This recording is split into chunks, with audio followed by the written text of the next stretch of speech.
Leal, buenos días. Buenos días, muy buenos días. Mire si hubiese venido su yo de 2018 y le hubiera dicho en enero, mire, va a haber una serie de operativos, usted va a estar al frente. ¿Le hubieras creído? No, no lo hubiera creído. ¿Ves? Excelente pregunta desde el futuro. Vino una pregunta del futuro. Pero tampoco estuve al frente. En realidad, al frente hay una cantidad de organismos y de personal que trabaja.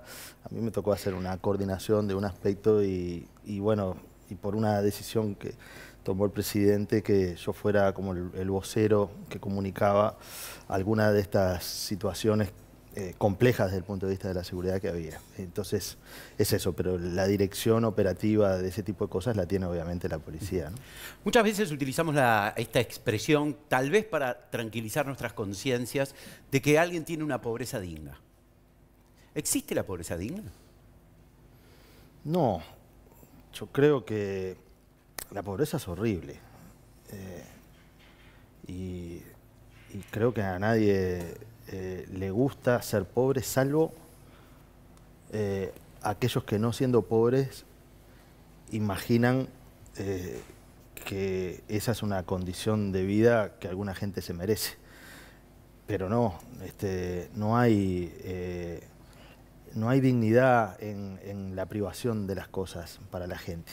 Lo que no quiere decir es que las personas que vivan esa situación no sean gente digna, pero la situación en sí mismo, la pobreza que una sociedad puede tener y por otro lado el lujo absolutamente desmedido, esa desigualdad, no es digna en ninguna sociedad. Es distinto la situación de las personas que tienen que atravesar por eso y que obviamente sí, ahí hay mucha dignidad, mucho coraje también. Un día como hoy, que es Navidad, por ejemplo, y en las fiestas en general, es donde incluso más se ve esa desigualdad persistente que nuestras sociedades tienen, ¿no? Ahora, Leal, uno puede vincular de repente desde el imaginario pobreza con carencia de recursos, pero acá se trata de otro tema. Hay zonas de Montevideo, del país, pero hablando de Montevideo, que han sido abandonadas desde el Estado. Es decir, los propios operativos también con lo que buscaban era una nueva inserción del Estado dentro de algunas zonas críticas. Porque hay una evaluación, una mirada de por qué se llegó a ese escenario en algunos puntos del país. Bueno, yo creo que efectivamente en el área metropolitana hay una fractura social que si uno recorre Montevideo se da cuenta que no es uno, sino muchos. Incluso a veces tan distintos que ni siquiera se reconocen entre sí. No hay, es cuestión de atravesar Montevideo desde la Plaza Libertad hacia el norte y uno se va dando cuenta que va cambiando la fisonomía y que hay un paisaje urbano que a veces no es muy reconocible que fuera de un Montevideo o de otro. Y eso que cambia en muy pocos minutos ese paisaje. Totalmente, a pesar de que los ómnibus demoran mucho, pero si uno lo hace en bicicleta o lo hace en moto o en auto, se va a dar cuenta que entre el punto más distante de Montevideo, la distancia más larga en Montevideo son 20 minutos. Salvo algún día muy complicado en el tránsito, pero si no son 20 minutos. Entonces, evidentemente hay diferencias y aquí lo que yo creo que se necesita en la ciudad es un cambio y es un shock urbano muy fuerte para poder retejer Montevideo. Durante muchos años Montevideo se extendió en términos de área y sin embargo no creció. Al revés, nosotros tenemos de censo a censo alrededor de unas 50.000 personas menos. Sin embargo, la mancha urbana se extendió. Nosotros somos mucho más grandes en mancha urbana que París y tenemos muchísimo menos gente. Entonces la necesidad de concentrar a la población es importante porque también hay servicios que si no, no dan abasto. Y bueno, y es efectivo de que hay algunos lugares donde ha habido un estado tenue durante muchas décadas, con decisiones equivocadas una tras otra y que después generan algunos problemas enormes. El haber instalado en el año 75, 76 algunos edificios como fueron la Unidad de Misión, el bloque de los Palomares en el Cerro Norte, pero también en Casaballe, ese tipo de estructuras urbanas que eran de emergencia durante 6 meses y terminaron 40 años, bueno, después fue generando una circunstancia que creo que no es buena y que hay que cambiarlo. También hay que tener prioridades para eso y eso cuesta dinero. Y entonces la sociedad ha debatido, la sociedad a veces es media bicéfala en esto, ¿no? Discute la necesidad de hacer cambios, pero a la hora de que hay que decidir inversiones, la situación se pone un poco más complicada porque cada uno quiere los recursos para sí. Claro. Entonces, y la sábana es corta en todos lados. Se critica generalmente por operadores de la oposición con respecto a los operativos Mirador, que llegan, hacen lo que tienen que hacer y se van, que el Estado llega y se va, no queda nadie, y que en drogas, en delincuentes, los operativos son poco efectivos. Se obtiene poca droga, se detienen a pocas personas. ¿Esto es así? ¿Tienen otra mirada? Ajá.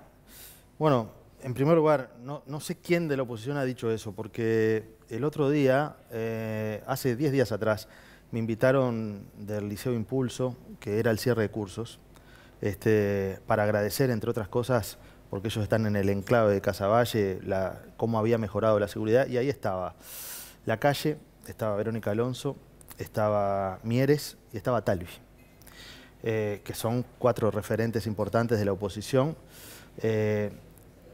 y los 4 vinieron a hablar conmigo para felicitar lo que estábamos haciendo y para decir que respaldaban absolutamente esta línea de trabajo. Entonces, esto concretamente lo dijo Robert Parrado, experto en seguridad pública, asesor de Edgardo Novic, candidato a la presidencia aquí en Buen Día, Uruguay. Está bueno, lo dijo él. Yo me refiero a la oposición en esos términos, claro, a estas 4 personas que, bueno, representan al Partido Colorado, al Partido Nacional y al Partido Independiente, que me parece que es importante. Puede ser que haya gente que tenga esa visión, pero creo que no es la visión de la oposición, eso en primer lugar.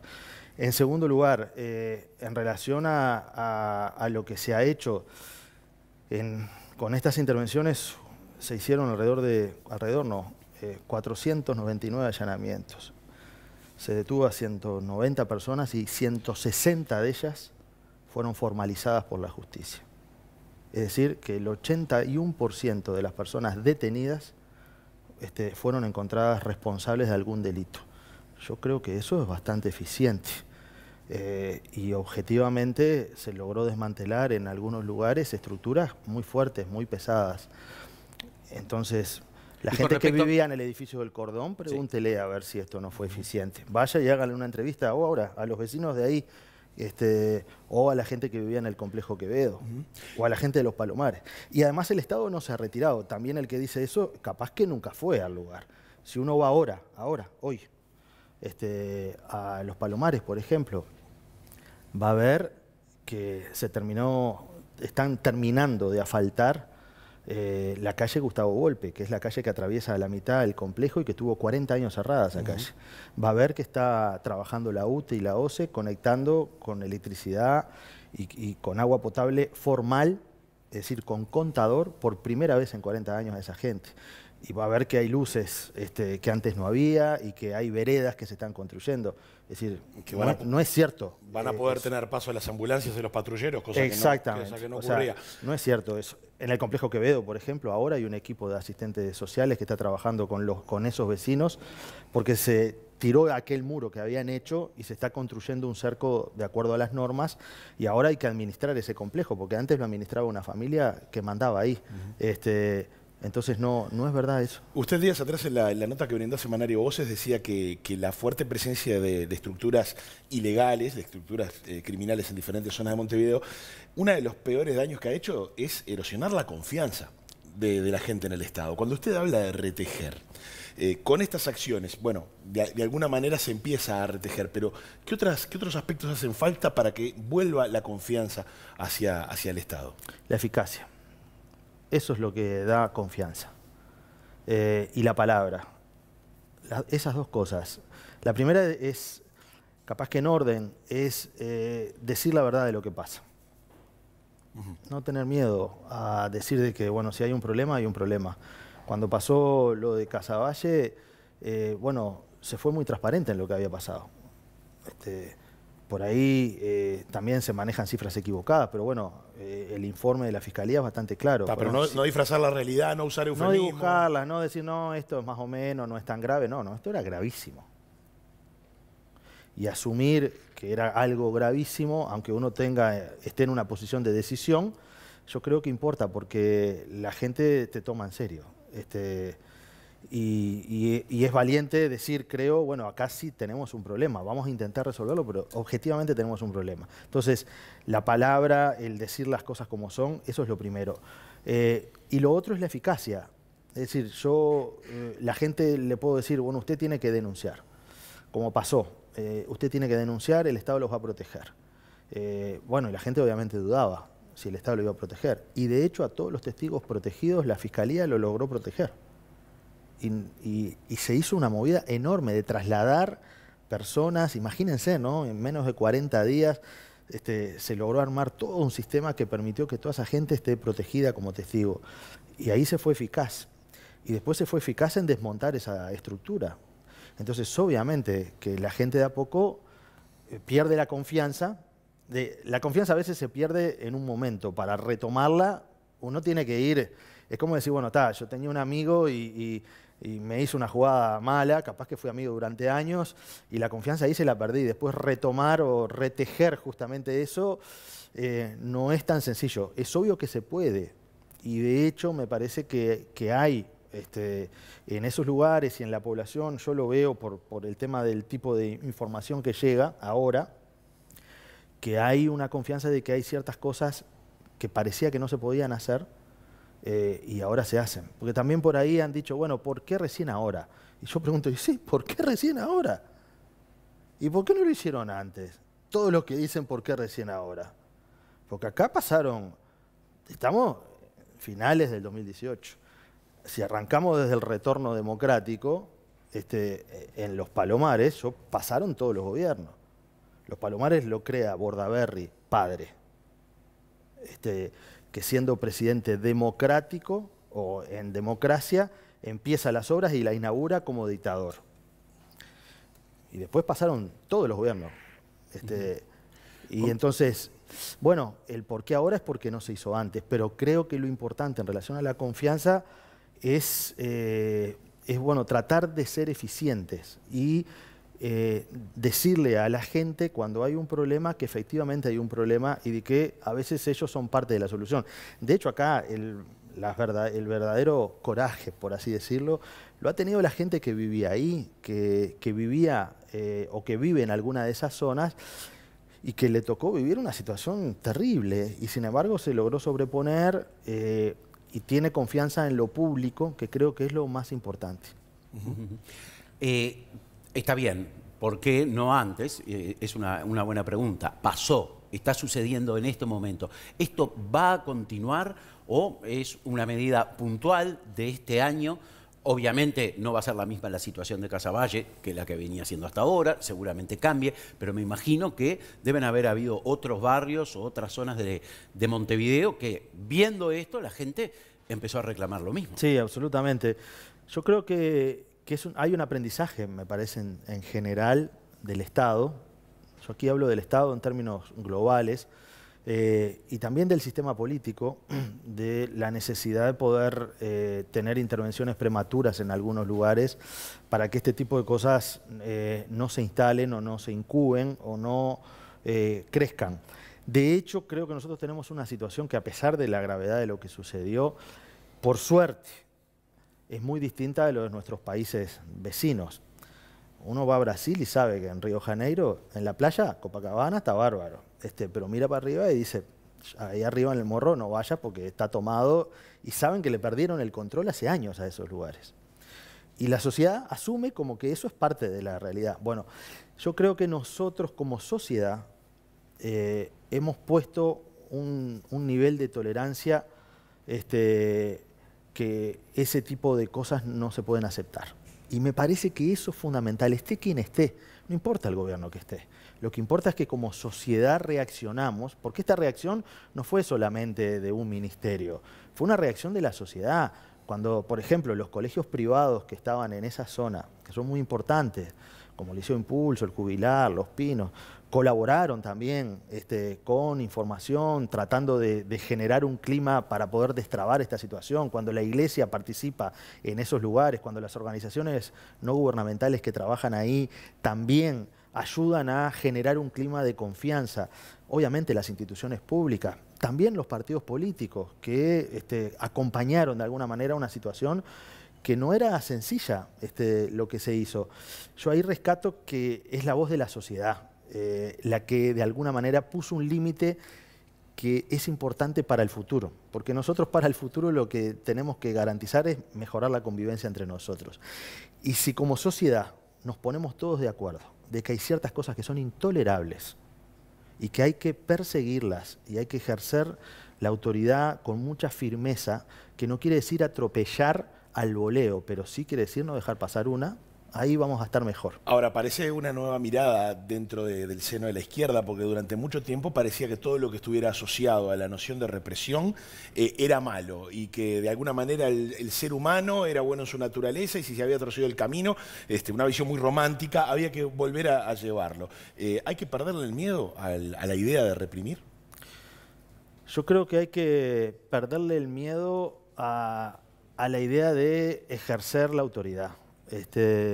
La autoridad se ejerce cuando uno pone normas y hace funcionar una ecuación de seguridad, en este caso en torno a la aplicación de las normas y al límite que es el respeto de los derechos humanos y la Constitución. Pero hay ciertas cosas que si se van de cuadro hay que ajustarlas.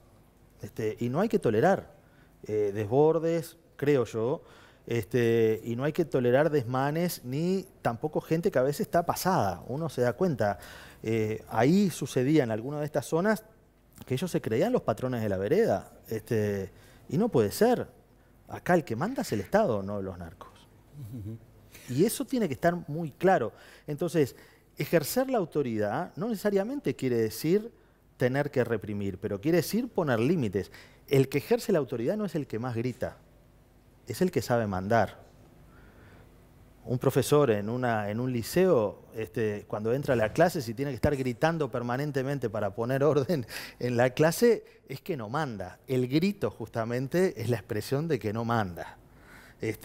Se manda como teniendo liderazgo, dando certezas, teniendo resultados, siendo firme y pudiendo distinguir, sobre todo cuando uno aplica la autoridad, entre las personas que no tienen nada que ver en ese conflicto, pero viven en el lugar, y los verdaderos delincuentes. Si uno aplica la mano dura o la mano ciega, así al barrer, como algunos quieren, lo que termina haciendo es generar una especie de alianza muy fuerte entre las personas que son afectadas por esa violencia del Estado inusitada. Es decir, yo hago una racia y porque usted vive ahí, lo llevo y lo detengo y no sé qué, y bueno, ¿yo qué tengo que ver? Si Hubo personas que se quejaron porque se entraron, rompieron la puerta, se llevaron preso al marido, los niños estaban llorando.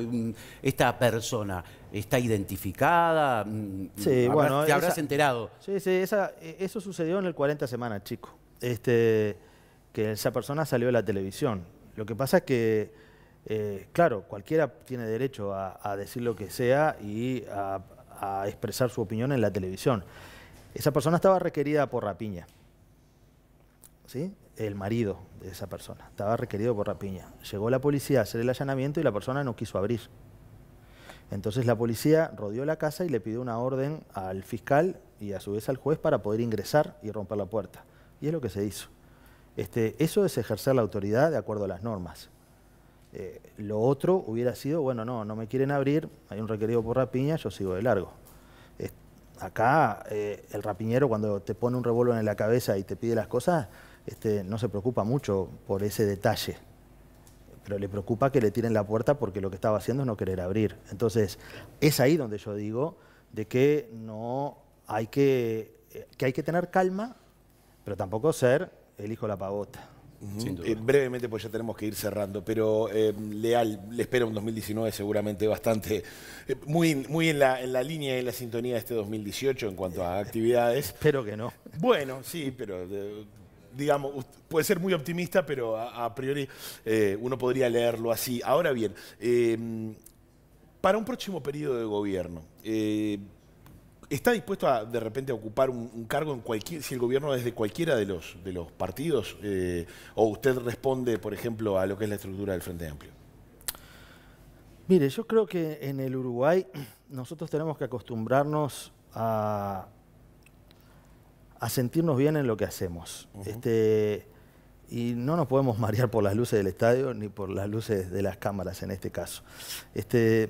Creo que hay que tener aplomo y no hay que estar pensando en las responsabilidades que uno va a tener. Yo, de hecho, hace relativamente poco que trabajo en el Estado. 2012. Sí, toda mi vida trabajé en el sector privado. No estoy ni atornillado ni nada que se le parezca a eso. Y me parece que lo que tenemos que construir son acuerdos. Después se verá. Pero no me desvela eso y me parece que no es el foco central de absolutamente nada. No, bueno, pero una persona que es idónea en una tarea o en un rol y es bien vista por el resto de los actores políticos, bien podría ser precisamente convocado para ejercer para un periodo de gobierno que eventualmente no sea del Frente Amplio. No sé, se verá eso, pero yo la disposición que tengo sí es a intentar generar un clima de opinión con las acciones que yo hago y también con las declaraciones, que es parte de lo que a mí me toca hacer, de hacer entender de que hay más puntos de contacto en muchas áreas de las que a veces nos separa. Que nos separan en los discursos y probablemente el año que viene, que es el 2019, no es el mejor año, porque claro, la lógica de la democracia, por suerte, lo que hace... Enfrentamiento.